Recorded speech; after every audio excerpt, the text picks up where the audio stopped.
Ini adalah video pertama untuk video tutorial bagaimana cara mengoperasikan aplikasi paten online. Sebelum melangkah ke video selanjutnya atau ke tutorial, saya jelaskan dulu mengenai level user. Untuk aplikasi paten online ini memiliki 7 level user, yaitu admin system. Admin system adalah user yang mengelola segala bentuk operasional sistem, mulai dari membuat belangko, menyeting kasihnya, menyeting nama camatnya, kemudian melakukan otorisasi, mengontrol otorisasi terhadap user-user yang lain.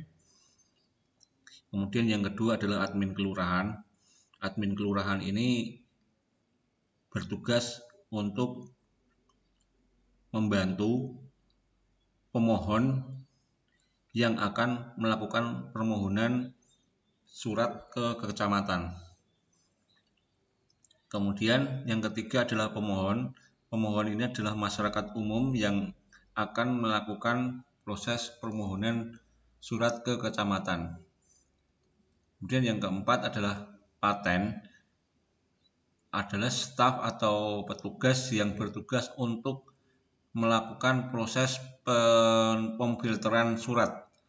Ketika dari admin kelurahan itu mengirim surat atau dari pemohon itu mengirim surat, akan diterima oleh paten, kemudian difilter apakah surat tersebut bisa dilanjutkan atau ditolak. Apabila dilanjutkan, maka proses selanjutnya akan ditujukan kepada kasih, dari kasih ditujukan kepada sekcam, kemudian sekcam ditujukan kepada camat, dan camat inilah yang menentukan terakhir surat itu akan disetujui atau tidak. Kemudian pemohon, untuk user pemohon ini dibagi menjadi 2 kategori, yaitu pemohon mandiri dan pemohon yang butuh dibantu. Pemohon mandiri ini nanti bisa melakukan sendiri proses permohonan tanpa dibantu oleh admin kelurahan. Sedangkan pemohon yang butuh dibantu adalah pemohon atau masyarakat yang mau melakukan permohonan, tetapi mungkin secara keterampilan kurang memenuhi sehingga harus dibantu. Dalam hal ini yang membantu adalah admin kelurahan. Kemudian platform aplikasi. Jadi untuk aplikasi ini dibagi menjadi 2, fungsinya sama dan digunakan tergantung situasi dan kondisi.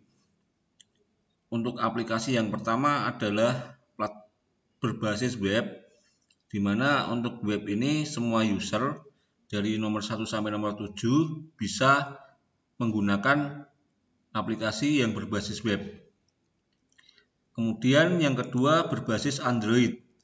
Jadi platformnya berbasis Android. Ini semua user bisa mengoperasikan kecuali admin sistem dan admin kelurahan.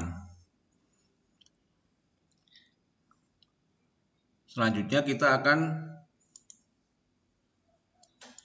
mencoba untuk login ke dalam aplikasi paten online yang berbasis web terlebih dahulu.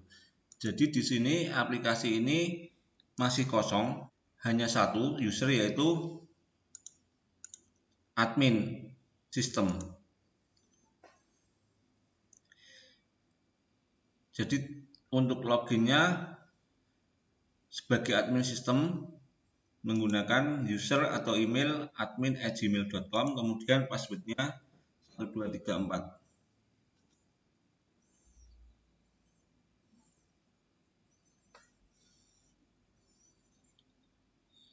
Pengguna atau user admin dan semua pengguna ketika berhasil login akan dibawa ke halaman informasi pengguna, di mana di sini terdapat profil pengguna yang bisa diperbarui atau dilakukan update.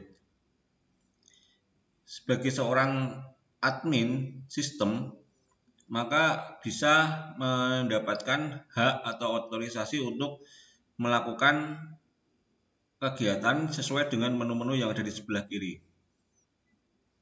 Jadi yang pertama adalah formulir dan belangko. Nah, di sini admin sistem bisa menambahkan jenis surat yang akan dilakukan untuk proses permohonan oleh masyarakat. Di dalam sistem ini baru ada satu surat dispensasi menikah, dan ini bisa ditambahkan surat-surat yang lain apabila memang surat tersebut bisa dilakukan dengan proses online. Kita review dulu untuk surat dispensasi menikah. Jadi ini sudah ada, ini bisa kita lakukan proses. Yang pertama adalah edit template. Ini adalah template-nya.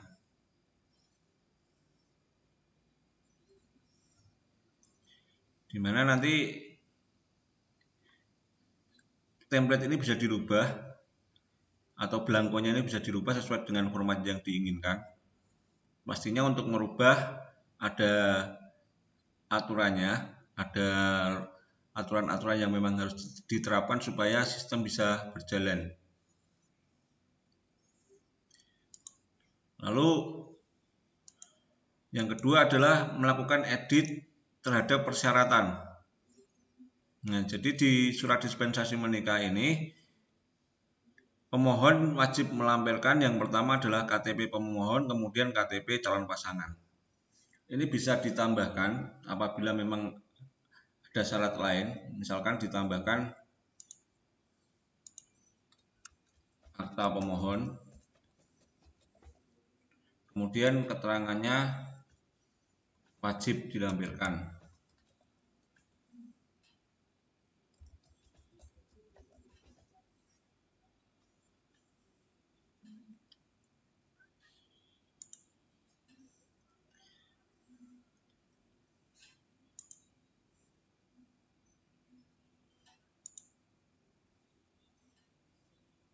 Jadi bahasa Inggris.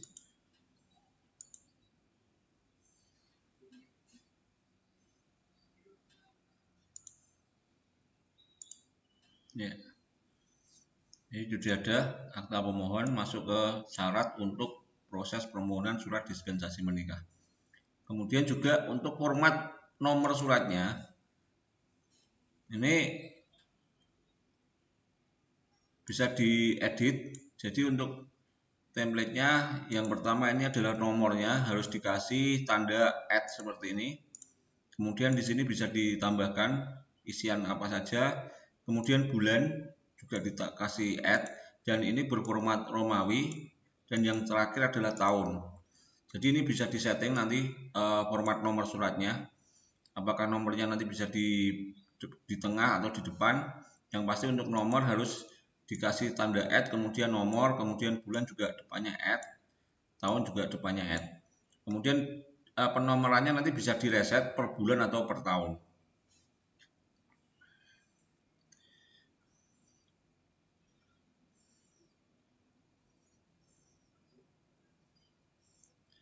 Lalu yang berikutnya adalah data kasih. Untuk bagaimana membuat belangko surat untuk surat-surat yang lain nanti akan ada di video berikutnya. Kita akan mereview dulu menu-menu apa saja yang bisa dilakukan atau bisa dikerjakan oleh admin sistem. Jadi di data kasih ini admin sistem bisa menambahkan kasihnya siapa saja. Kalau di sini sudah ada 4, ini bisa diedit kasih apa saja.